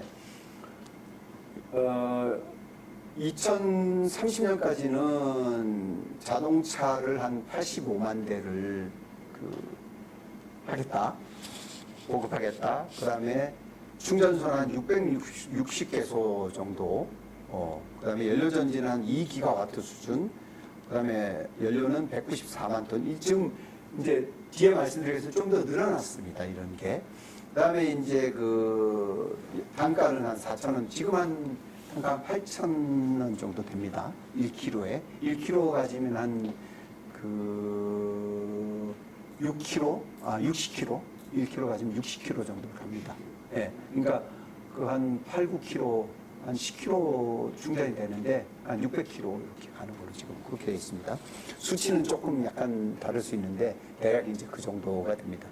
그래서 네, 좀 비슷하거나 뭐 쓰거나 그렇게 2040년에 이제 지금 2030년에 660개소면 당장 뭐 개수가 잘 안 와드실 텐데 LPG 차량 LPG 차량 보고 그 충전소가 한 그 1,000개 이쪽 저쪽 한 뭐 전에 초창기 막 할 때 한 600 몇십 개. 그러니까 그 LPG 차량 충전하듯이 충전할 수 있다. 2030년 되면 요 정도로 그냥 가지고 이해하시면 지금 뭐 LPG 차량 충전하는데 크게 불편함 없으시잖아요. 그래서 2030, 10년 아닌가 한 18년 안에는 LPG 차량 충전하듯이 수소라도 충전할 수 있다. 이렇게 이해를 하시면 좋겠고요. 후속 정책은 이제 표준화 로드맵, 자동차 산업 발전 전략, 인프라 구축. 그래서 여기 보면 올해 하반기 중에 수소 경제 로드맵 2.0을 발표하겠다 이렇게 되는데 이 로드맵 2.0의 구이 조금 더 발전해서 뒤에 다시 설명드리겠습니다. 요게는 이제 수소 경제 기본 계획으로 지금 발전이 되고 있습니다. 그래서 좀 더 숫자라든지 이런 컴퓨터하게 수소 가격은 그레이 수소 가격입니까? 지금 현재 유통 수소 가격입니다. 그레이가 현재 우리나라는 이제 그레이니까. 네. 근데 여기 한 지금 2050년 이 정도에는 한 도입 가격이 한 1, 2불 정도 수준까지 지금 이제 바로 뒷부분에 지금 나옵니다. 그래서 자 이제 이행 성과 수소차는 아까 말씀드렸듯이 15,000대가 지금 넘고요. 버스가 한 100대가 넘고요. 3년 연속 수소차 보급 세계 1위가 되겠습니다. 해외 판매량도 한 뭐 작년 10월 기준 한 2,000대 이렇게 되고 수소 택시 서울에 이렇게 다니시면 수소 택시를 타실 수 있을 겁니다. 우리가 지금 이제 기관으로 해서 수소 택시 20대를 지금 시범적으로 운영하고 거기에 나오는 각종 데이터나 이런 거를 연구용으로 쓰고요. 그다음에 이제 수소 트럭 스위스에 2025년까지 1,600대를 지금 공급하겠다고 돼 있고 충전소가 지금 그 누적 88기인데 이게 100기를 넘었다고 제가 아까 말씀드렸고 연료전지가 659메가와트 수준으로 지금 올 4월에 진행되고 있고요. 그렇게 지금 보시면 되고요. 그다음에 이제 로드맵 발표 후에 여러 가지 강릉 과학단지 수소탱크 사고가 있었는데 이거는 사실은 수소 갖고 있는 그거의 문제가 아니고 시공을 이게 잘못해서 일어난 상황입니다. 무슨 얘기냐면 이렇게 가면 이 산소를 필터링 해주는 거를 설치하도록 되어 있는데 그걸 이 사람들이 설치를 안 하고 그러니까 인재라고 이거는 밖에 볼 수 없습니다. 그래서 이 이후에 더욱 이제 긴급 점검을 한다든지 안전하고 수소법에다가 안전 내용도 넣는 그런 식으로 이제 돼 있고요. 수소 충전소 사실은 이제 구축이 조금씩 지연되고 있는데 이게 이제 뭐랄까 수소에 대한 그 오해 이런 거로 인해서 그래서 이제 뭐 그린벨트 안에도 수소를 넣을 수 있도록 하고 뭐 이런 좀 걸 통해서 또 사전에 안전하다는 걸 설명을 하고 그다음에 SK나 이런 좀 기업들이 기존의 에너지 기업들이 기존에 있는 그 충전소를 복합 충전소로 만드는 뭐 그런 지금 그 사업들도 진행 중에 있습니다. 그리고 수소에너지 친환경성 논란이 있는데 이게 무슨 얘기냐면 아까 말씀드린 메탄이나 뭐 이런 거 개질 추출 수소를 하게 되면 어차피 화석연료를 사용하기 때문에 메탄이 나와요. 그러다 보니까 그거 무슨 순전히 무늬만 친환경이지 수소 자체는 그렇지 말고 과정에서 나오지 않냐. 그런데 아까 말씀드린 대로 그 중장기적으로는 수전의 기술이라든지 해외 그린 수소를 도입한다든지 이런 것으로 지금 이제 저희가 그 나가고 있고요. 수소 견제 최근 정책 동향으로 이제 쭉 말씀드린 수소 전문 기업을 2040년까지 저희가 지금 수소 전문 기업 육성, 저희는 이제 아까 나온지 모르겠는데 중앙수소산업진흥 전담기관입니다, 저희가. 그래서 수소산업과 수소경제를 책임지고 있고, 그래서 하이드로젠 데스크를 지난번에 3월에 설치하고, 수소 전문기업을 확인 지정해주고, 수소 전문기업들에게 그 각종 지원을 해주는 그런 제도를 운영하고 있습니다. 그래서 그게 1차 수소경제위원회 때 전문기업 육성 방안, 지역별로 안정적인 수소 공급 인프라 조성, 대규모 해외 프로젝트 발굴. 그래서 이게 이제 아까 CO2 프리 과제. 그다음에 수소 발전 의무화 도입 방안이라고 해서 HPS라고 그래서 클린 CHPS로 지금 이름을 이제 하는데, 이건 뭐냐면 재생에너지를 사용해서 발전을 하면 거기에 REC라든지 여러 가지 그 페어를 주거든요. 그런 것처럼 수소를, 친환경 수소를 사용해서 발전을 하거나 하면 거기에 맞게 무슨 페어를 주거나 또는 좀 그런 걸 해야 되는 데는 의무를 주거나 뭐 이런, 그래서 우선은 연료전지를 대상으로 이렇게 그 CHPS 제도를 지금 그래서 그것도 저희가 연구하고 있습니다. 그리고 수소 이제 생산 측면에서는 그린 수소 상용화 기술 개발을 지금 이제 하고 있고요. 그다음에 추출 수소 공급 인프라 구축이라고 해서 수소 생산기지, 소규모 생산기지, 중대형 규모 생산기지, 수소 유통 출하센터 이런 거를 지금 저희가 그 공모하고 진행을 하고 있고요. 그다음에 해외 수소 도입하기 위해서 청정수소 해사업단을 발족하고 있고, 작년부터 10월부터 이 연구를 하고 있고, 지금 막바지 연구 중에 있습니다. 유통에서는 이제 아까 말씀드린 출하센터를 착공해서 조금 그 유통 비용을 낮추는 그런, 그다음에 액화수소 플랜트가 지금 창원, 그다음에 이제 울산, 창원에는 두산중공업 이렇게 해서 수소액화 실증 플랜트가 지금 진행 중에 있고요. 효성과 린데코리아가 세계 최대 규모 수소액화 플랜트를 지금 창원에 착공을 했습니다. 그래서 그다음에 이제 수소 모빌리티, 지금은 사실은 그 넥소 한 대뿐이잖아요. 그걸 이제 좀 더 그 다양화해서 지금 두산 이노베이션이라는 데는, 모빌리티 이노베이션이라는 데는 드론, 수소 드론이 지금 되게 이제 되고 있고요. 2023년 그 본격 상용화 목표로 수소 전기 트램을 기술 개발 중에 있습니다. 정부의 그러면 이 수소 경제를 살리는 정부의 예산이 어느 정도 되느냐? 총 좀 숫자가 왔다 갔다 합니다만은 최소치로 잡았을 때 7,540억이 지금 수소 그 사업에 들어가고요. 산업부가 한 1,728억, 환경부가 4,409억, 수소차 보급, 그 다음에 충전소, 버스 트럭, 국토부가 924억, 고속도로 충전소라든지, 뭐, 에코플랜트라든지, 뭐, 수소 물류 복합기지, 그 다음에 기타 한 470억. 요 정도가 지금 이제 그 2021년에 예산이 되겠고, 지자체는 그럼 뭘 하고 있느냐? 서울시가 이제 서울시 수소경제 로드맵이라 그래서 그걸 저희가 지금 이제 수립해서 최종적으로 이제 그 거의 마지막 단계로 수립해서 하고 있고요. 그다음에 이제 친환경 도시하기 위해서 친환경 정책 추진 계획을 발표했고, 울산시 같은 경우에는 이제 한 3천억 규모의 수소 그 사업을 지금 배관도 깔고 뭐 여러 가지, 울산시가 지금 가장 열심히 열정적으로 많이 하고 있습니다. 광주도 뭐 비크린 산단이라든지 이런 걸 하고, 강원도, 경남에는 창원이 그 수소 관련되는 시설을 포함해서 액화 설비, 뭐 수소 시범 도시, 그다음에 아리백 실증 단지도 거기 지금 이제 진행되고 있습니다. 충남에도 수소 경제 비전을 발표했고, 그런 상황이 부산도 지금 이제 뭐 여러 가지 수소 경제를 위해서 지금 뛰고 있는 그런 부분들이 되겠습니다. 그래서 이제 규제자유특구라든지 이런 거에서 부산 같은 경우에도 보면은 그 미래 자동차 핵심 부품 개발 이런 건 경남이고요. 이런 그 지자체들이 그래서 이제 부산, 울산, 경남 이래가지고 그 부울경 번역 자체가 좀 이제 수소경제 제일 지금으로서는 수소경제 아주 그 핵심 그런 것들 많이 갖고 가고 있고요.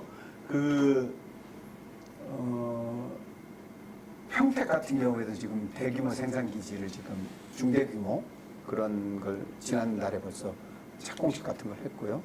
여기 보시면 이제 뭐 버스 차량 보급 현황입니다. 골고루 조금 이제 서울, 경기, 부산에도 1000대가 지금 넘게 수소차가 있고요. 뭐 그렇습니다.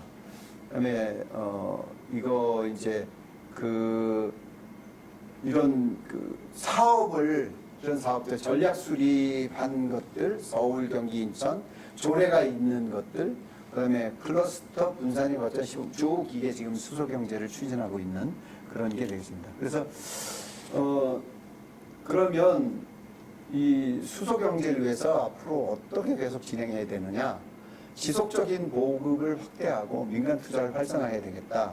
이게 지금 이제 정부의 그런 그 지속적인 투자를 통해서 액화수소, 배관망이나 이런 거를 이제 확보한다는데 그린 수소 생산과 수입에 지금 초점을 맞춰서 초기에는 부생가스나 천연가스를 활용하고 중기에는 국내 수소를 생산하고 2030년 이후에는 해외에서 그린 수소, CO2 프리 수소를 도입하는. 그다음에 우리가 사실 장거리 수입해 오려면 액화수소가 필요한데 액화수소 그 뒤에 다시 좀 설명드리겠습니다. 액화수소를 위해서 액화플랜트라든지 이런 거 지금 이제 창원, 그다음에 울산 뭐 이런 데서 지금 제주도에도 0.5톤짜리 그런 거 지금 하고 있고요. 수소 유통망 구축, 전문기업 육성은 이제 우리가 한 2040년까지 1000개 육성하겠다. 지금 이제 계속 지정하고 있고요. R&D 같은 거 이렇게 하고 있습니다. 그다음에 기업의 이게 지난 3차 수소경제위원회에서 아까 뭐 ESG 설명드리고 할 때 이제 기업들이 이 수소 추진단, 뭐 수소 사업단, 각종 수소 사업을 경제를 하기 위한 그 조직을 만들고 한 43조 원을 투자하겠다. 그게 지난 인천에서 공총리님 모시고 발표한 건데 SK는 한 18조, 현대가 11조, 포스코 10조 뭐 이렇게 쭉 해서 액화플랜트 연료전지, 수소 설비차, 포스코 같은 경우에는 수소 생산, 그다음에 해외 수소 도입, 환원 제철 개발 이런 거고 효성이 좀 액화플랜트 그쪽에 액화충전소 쪽에 상당히 노력을 기울이고 있고요. 그리고 2030년까지 중견기업의 경우에는 1조 2천억을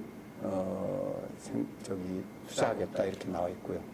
현대자동차 같은 경우에 이제 퓨엘셀 일렉트릭 비이클 비전 2030이라 그래서 7조 6천억을 이제 투자하고 연 50만 대의 생산 능력을 구축하고 뭐 그 124의 주요 부품 협력사를 하겠다. SK그룹은 미국의 플러그 파워라고 있는데 플러그 파워가 이제 그 수소 연료전지나 전해조 기술, 모빌리티 생산 이런 걸 갖고 있는데 이걸 통해서 16억 달러 인수해서 10% 지분을 확보해 가지고 이제 이 수소 시장에 진출을 한 상황이고요. 하나 같은 경우에는 세계 최대 규모의 부생수소 연료전지 발전소를 이미 저 충남 지역에 이제 구축을 했고요. 그다음에 현대와 포스코, 효성과 린데, SK 현대자동차, JSK 기업 간에 지금 그런 협력을 지금 이제 추진하고 있고요. 이제 글로벌 수소산업의 일본 같은 경우에는 노르웨이, 일본이 블루수소, 이 수소에 대한 액화수송 프로젝트를 하고 있고요. 그 다음에 브루나이도 그런 걸 하고 있고, 호주와는 그린 수소와 액화수송, 그런 것들을 지금 진행하고 있습니다. 그 다음에 이제 우리도 그러면 2040년, 2050년 되면은 수소 사용량이 몇천만 톤이 될 텐데, 이거를 어떻게 할 것이냐. 그래서 작년 10월부터 우리가 해외 그 수소경제, 한국형 CO2 해외 수소 도입 전략에서 그 기술성, 경제성 이런 것들 타당성을 분석해서 그 대상국별로 분석하고 어떻게 사업하고 실증을 어떻게 할 것인가 이런 것들 지금 이제 하고 있고요. 그래서 요 연구 보시면 연구 범위가 수소 생산국은 호주, 사우디, 브루네이 쭉 이런 데고 수소원은 석탄 플러스 CCS, 석유, 가스 또는 이제 재생에너지 뭐 이런 것들이 되겠고요.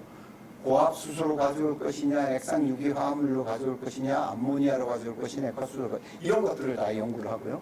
그러면 운송은 어떻게 할 것이냐, 인수기지는 어떻게 지을 것이냐, 이 공급 인프라는 파이프로 보낼 것이냐, 튜브 트레일러로 보낼 것이냐, 탱크로리, 액화 같은 경우 탱크로리죠. 이런 거 보낼 것이냐.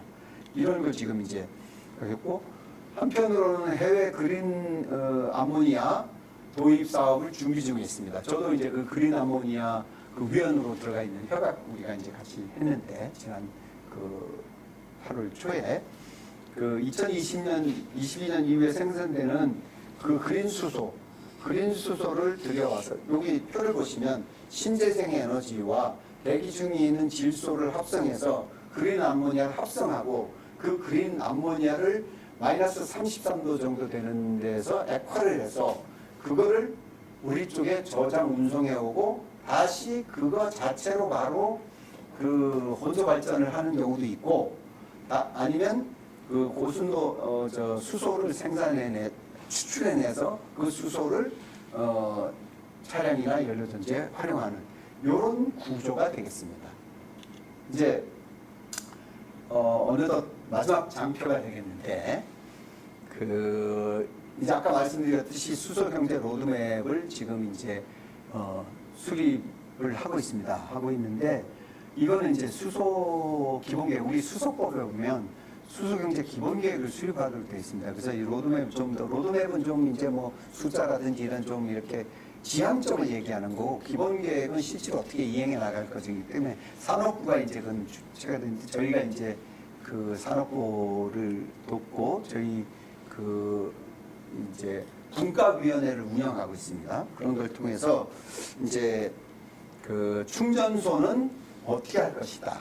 액화 충전소라든지 그래서 적정하게 충전소는 어떻게 배치하면 될 것이다 하는 부분들하고 그다음에 충전소 부품 국산화를 위해서 지금도 저희가 이제 부품 국산화를 위해서 2년 3년간에 한 180억짜리 사업을 총괄 기관에서 기업들을 데리고 하고 있습니다만은 그런 걸 어떻게 할 것이다. 그다음에 액화수소 프로젝트, 액화수소를 그럼 어떻게 해서 어떤 밸류체인을 어떻게 공급할 것이냐. 그다음에 이제 제일 중요한 그린 수소를 그러면 산업용 수소나 이런 어떻게 할 것이냐. 그린 수소 의무 사용을 어떤 제도들을 가지고 쓰도록 할 것이냐. 그다음에 그 다양한 재생에너지를 어떻게 활용할 것이냐. 그다음에 이제 그 10메가와트급이나 100메가와트급의 수전의 시설을 어떻게 할 것이냐. 이런 것에 대한 것을 지금 이제 각 전문가들을 모아서 한 분과를 7개를 이제 돌리면서 실제로 이제 수립 작업 있고요. 이렇게 되면 수소경제 정책이 더욱 이제 구체화되고 일종의 마일스톤이라든지 그리고 기업들이 이제 이 분야에 투자하면 내가 이렇게 뭐랄까 비즈니스 모델을 가져갈 수 있겠다. 수익 구조를. 아직은 사실은 수소 경제가 수익 구조를 지금 충전소도 뭐 그렇게 흑자 보는 데가 몇 개 없습니다.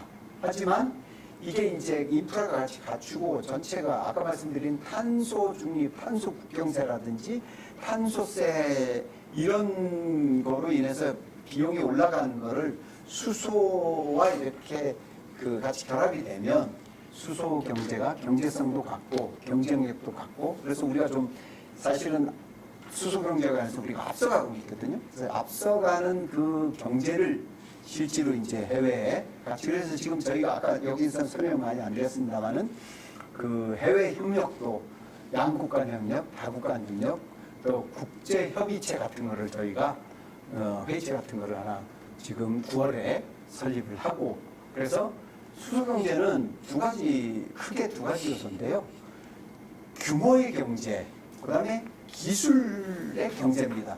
수소는 기술이 받침돼야 되기, 효율성 있는 기술이 받침돼야 되기 때문에 그래서 저희뿐만 아니라 이 수소산업 생태계에 있는 분들과 같이 규모의 경제를 위해서는 이게 옛날에는 이 뭐 제품 하나 단위로 팔았는데 지금은 이제 수소 하면 이제 인프라까지 다 같이 나가야 되는 그런 상황이고요. 그래서 국가도 그렇게 이제 협력하고 민간 차원에서 저희들이 또 협력하고 기업도 다시 엮어드리고 이런 상황으로 지금 이제 하고 있고요.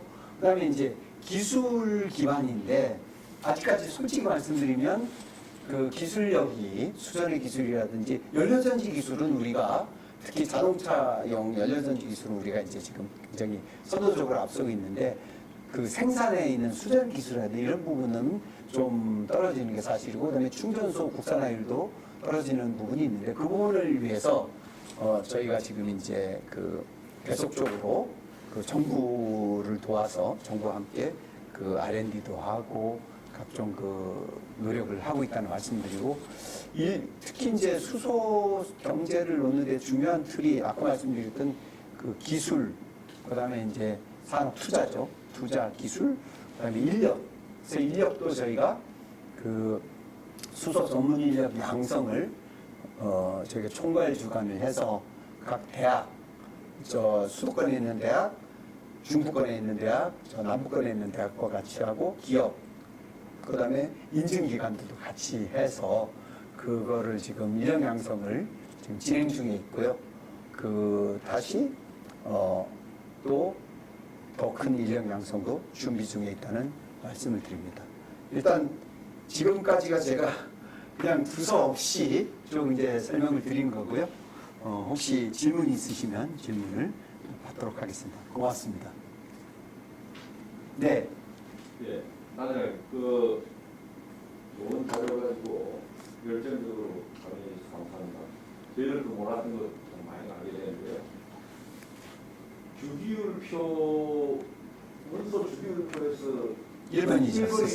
H2 네, H입니다. H가 아니고 그리고 뭐 태초에 하여튼 우주가 탄생할 때 제일 많은 원소가 지금의 75%가 수소입니다. 네. 사실은 그동안 이 중요하고 그 비중이 높은 H에 대해서 우리가 모르고 있었는데 네.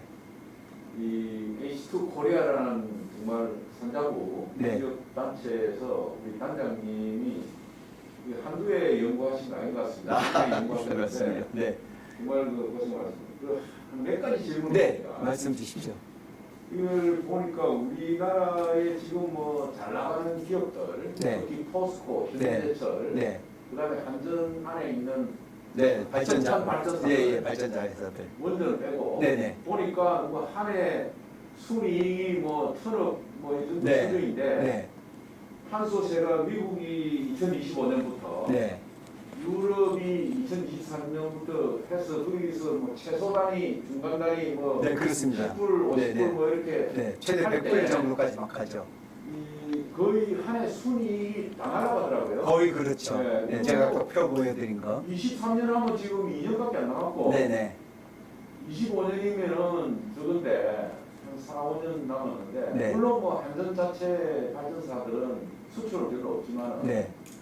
그래도 하여튼 저기 수입하는 석탄이나 이런 네네, 그렇죠. 지원을 부과할 수 그렇죠. 탄소세가 거기 네. 이제 들어가게 되겠죠. 그 외에도 여러 가지 그 제품을 이렇게 수출하는 제조하는 회사들이 탄소세 대상인데 네. 이게 나라 전체가 이거는 비상을 걸어야 될 지금 상황이 예, 그렇습니다. 너무 네. 가까이 왔지 않습니까? 네, 갑자기까지는 예, 아니고 미국도 가까이 바이든 왔죠. 대통령이 되면서 이래 됐단 말이에요. 네네, 그래서 네. 그거에 대해서 굉장히 사실은 좀 비상배를 울리는 역할을 내가 볼 때는 단장님 쪽에서 하셔야 될 것 같아요. 네, 열심히 하겠습니다. 네, 그 부분에서 정말 중요하다고 보고 네. 특히 이 우리나라 이 LNG 발전소가 많이 석탄을 또 LNG로 바꾼다 했어요. 네네. 네. 제가 한전 쪽에 일을 하다고 네. 하지만 터빈 LNG 터빈이 가스 네. 터빈이 지익의 거의 대부분 그렇습니다. 근데 이 사람들이 엄청나게 유지 보수료를 많이 받아가고 있어요. 그런 부분들이 네. 있죠. 제가 발주사가 전부 들어보니까 네네. 거의 독점입니다. 네네. 그래서 하여튼 우리가 그나마 수소 쪽은 네. 좀 기존 그런 지적 재산이나 이런 거에 불이하게 지금 완전히 하나의 네. 그 새로운 페이지에 시작하니까 네. 굉장히 의욕적으로 네. 이렇게 해가지고 이 부분에서 우리가 수소 쪽에 세계적으로 좀 이끌어가는 네. 그래서 말씀 주신 네. 대로 두산중공업하고 네. 포스코하고 네. 그 한전과 한전연구소죠. 연구소가 뭐 한전이니까 네. 한전하고 발전자 회사들이 네. 또 이제 민간 그 뭐 효성이나 여러 기업들이 일종의 그 발전, 수소 발전에 대한 네. 그 연구 또는 같이 협력할 거 연구를 지금 진행 중에 있습니다. 아, 네, 예. 네, 그렇게 해야 좀그 네. 교육관이 좀 기술에서 맞습니다. 네. 동기이 되거든요. 네, 네, 그래서 제가 포괄적으로 하나 질문 드리는 거는 네, 예를 들어 구글이 와서 전부 지금 다 아장했다 생각해요. 네, IT 쪽은. 검색부터 네, 뭐 네. 유튜브부터 네. 다 아장해. 우리가 휴대폰도 뭐 구글 안드로이드 그래, 예, 맞습니다. 네, 어디 뭐 하려고 구글 네, 맞습니다. 네, 제가 하나 제안 드리는 거는 H2 코리아가 이 수소 생태계 하나의 구글 정도로 목표를 해가지고 예, 모든 인력 양성부터 뭐 네. 기술 개발부터 네. 이거를 네. 내가 기업, 네. 정부, 네. 그다음 민간, 우리 네. 같은 중소기업까지 다 네. 포함해서 네, 하나 이걸 생태계를 완전히 걸려서 네. 여기 요소요소 전부 다 와라. 네, 네. 그런 플랜 하고 계시죠? 예, 그게 지금 저희의 역할이 저희는 이제 그 민관 합동협의체라고 말씀드릴 수 있고요. 중앙수소산업진흥 전담기관이 이제 세 개가 있는데 예. 저장, 생산, 유통, 그다음에 그 안전, 생산 유통은 가스공사가 전담기관을 하고 있고 안전은 가스안전공사, 그다음에 그게 수소 산업의 생태계를 구성하고 수소 산업 비즈니스 모델을 개발하고 수소 그 기업을 전문 기업을 육성하고 각종 인력을 양성하고 기술 개발에 대한 그런 것들을 주관하면서 같이 총괄하고 소위 생태계를 구축하는데 저희가 미력하나마 최선을 다하고 있습니다. 미력이 제가 볼 때는 중심 역할을 하셔야 돼요. 네. 손 들고 지금부터 그렇게 하고 있습니다. 네, 네, 특히 저는 이제 그 최근에 뭐 내년 대선 주자들 사람들 나와 정책 발표하는데 나는 이런 쪽에 왜 아무도 아니 그 국회하고도 네. 지금 저희가 그 국회에 특히 이제 국회 수소 포럼이라고 있는데요. 예. 그 의원님들이 쭉 계신데 그 국회 수소 포럼이 우리나라가 세계 최초로 그 수소법을 제정하는 데 있어서는 그 국회에서도 그런 국회 수소 포럼이라든지 이런 걸 통해서 그런 법제화라든지 여러 가지 그런 거를 선도하시고 받침하셨기 때문에 그것이 지금 세계 최초 수소 제정된 그런 계기가 됐습니다. 지금도 원활하게 정부하고야만 당연히 같이 저희가 뒷받침하고요. 그 국회도 그 수소 포럼, 그다음에 뭐 또 ESG 포럼 이런 여러 가지 그런 국회에서 하시는 거를 저희가 이제 같이 협력하고 지원하고 있습니다. 네. 예. 다행히 그 수소경제위원회가 지금 여러 가지 진행하고 있는 거고 네. 희망도 보이고요. 네네. 한 10년 전에 사실 클린 디젤이라는 용어를 가지고 예. 되게 예. 헷갈려서 무슨 말씀인지 제가 디젤 자동차 엄청 많아. 네, 맞습니다. 우리나라 지금 사실은 굉장히 수소 분야에서 CO2 배출이 네. 많잖아요. 네. 그걸 빨리 용어를 클린 수소로 바꾸고. 예, 저희 그래서 이제 말씀드린 대로 그린 수소는 영어가 그린 들어가잖아요. 예. 그래서 지금 한국말로는 청정수소라는 예. 표현을 쓰고요. 예. 청정수소의 범위를 어떻게 할 것인지는 예. 이제 조금 아까 말씀드렸듯이 그린 수소, 블루 수소, 그레이 수소인데 청정 수소 범위는 블루 수소까지를 보는데 블루 수소를 그럼 어느 범위까지 그 청정 수소를 봐줄 거냐 이런 것들이 아까 말씀드린 CHPS 제도 그 설계에 이제 그게 반영이 되겠습니다. 그 이제 우리 생활로 가보면은 이제 사실은 전기차는 승용차하고 SUV 정도는 되는데 트럭으로 가니까 이게 맞습니다. 예, 하중이라든지 여러 가지. 그게는 저 짧은 지식이와는 수소로 가야 돼요. 네, 그 아까 제가 이제 수소로, 슬라이드에서 수소. 예. 말씀드린 게 중대형 이상은 예. 효율성으로 보나 뭐로 보나 그게 이제 하고요. 그래서 지금 그런 중대형 현대도 뭐 그런 이제 그 갖고 있고 충전소 보급을 위해서 이제 그 하이넷이라는 충전소 보급하는 HPS가 하나 있고 SPC 스페셜 퍼포먼스 컴퍼니가 있고 그다음에 코하이젠이라는 상용차 트럭이나 버스 충전소를 구축하는 목표로 설립한 코하이젠이라는 또 기업이 있습니다. 그 기업들 통해서 이제 충전소 구축되겠습니다. 그래서 저기 이제 전기차를 사느냐 수소차를 사느냐 굉장히 그 효율이 좋고 그런데 충전소가 없단 말입니다. 지금 현재 한 100기 정도라서 저 예전 사람이 하나 유튜브 인터뷰 보니까 자기는 그 지역에 충전소가 있으니까 네네. 출퇴근 때 아주 만족합니다. 네. 근데 이제 충전소가 있으면 만족하죠. 네. 그래서 전기차에 비해서는 수소차가 훨씬 그 장거리 갈 수도 있고 네. 효율도 좋고 네. 충전 시간도 짧은데 네네. 이제 이게 그때 뭐 어디 강릉이 어디 포괄 사고 하면 네. 이 주민 동의가 쉽지 않고 네, 그런 부분들이 그런 지금 장벽이 있는데 네.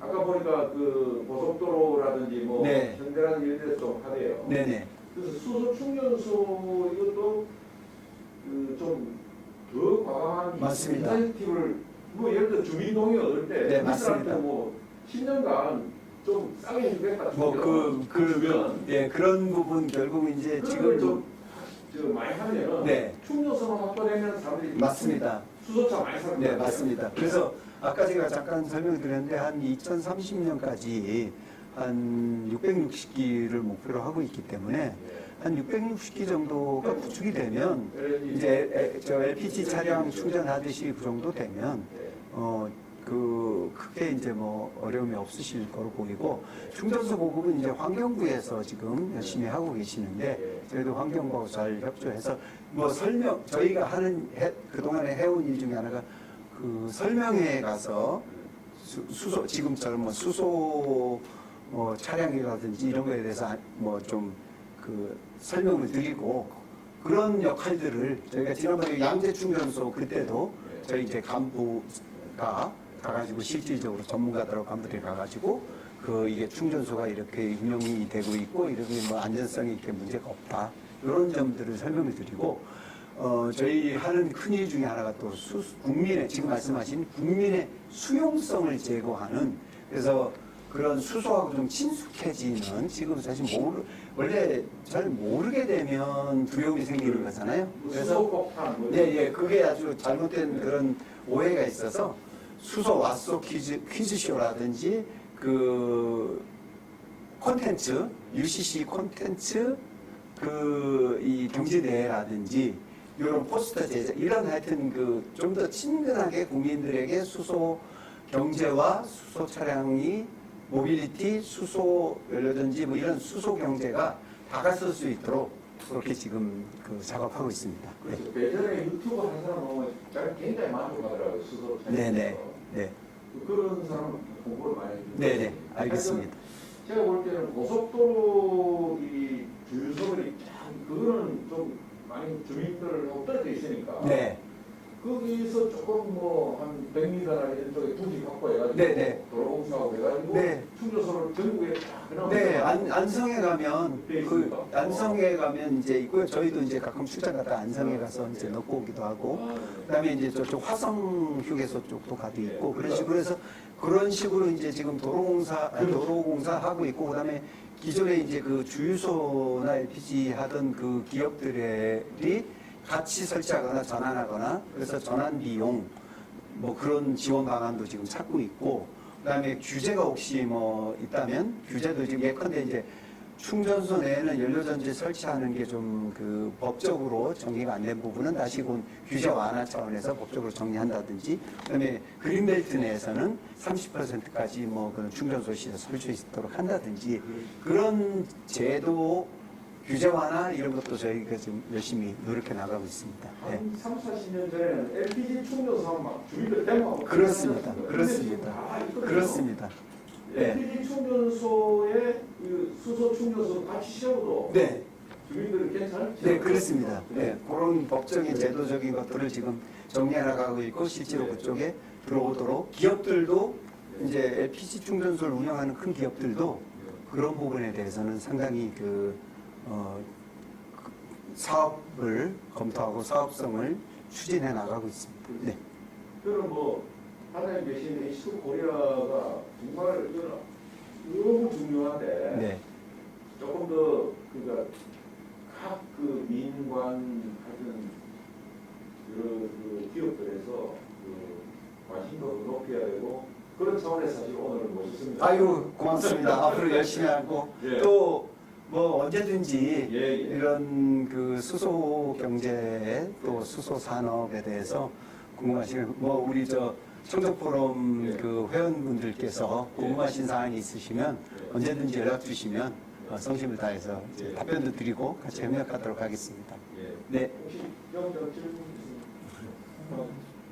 네, 감사합니다. 감사합니다. 네.